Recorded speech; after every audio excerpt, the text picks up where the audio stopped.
হেল্পলাইনে আজকের ভিডিওটা থাকছে ফেসবুক মেসেঞ্জারের রিড রিসিপ্ট অপশনের ব্যবহার সম্পর্কে। এটি করার জন্য প্রথমেই আপনারা আপনাদের ফেসবুক মেসেঞ্জার অ্যাপটি আপডেট করে নেবেন, এরপর মেসেঞ্জারে ক্লিক করবেন। দুটি উপায়ে এই কাজটি করতে পারবেন। প্রথমত, মেসেঞ্জারে আসার পর বাম পাশে 3 লাইন এটাতে ক্লিক করবেন, এরপর সেটিং আইকন এটাতে ক্লিক করবেন। একটু স্ক্রল করে নিচের দিকে চলে যাবেন, প্রাইভেসি অ্যান্ড সেফটি এটাতে ক্লিক করবেন। তারপর স্ক্রল করে নিচের দিকে চলে যাবেন, এখানে পাবেন রিড রিসিপ্ট, এটাতে ক্লিক করবেন।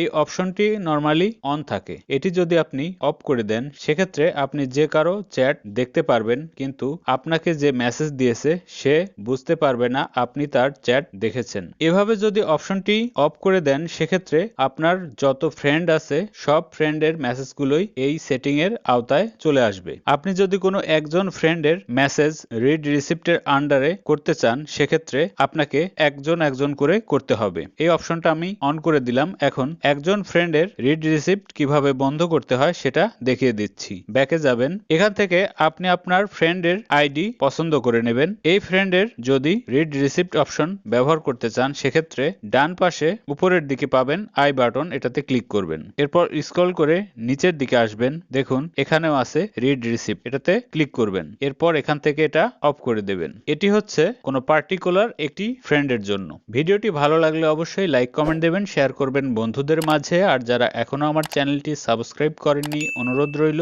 সাবস্ক্রাইব করবেন। ভালো থাকবেন, আল্লাহ হাফেজ।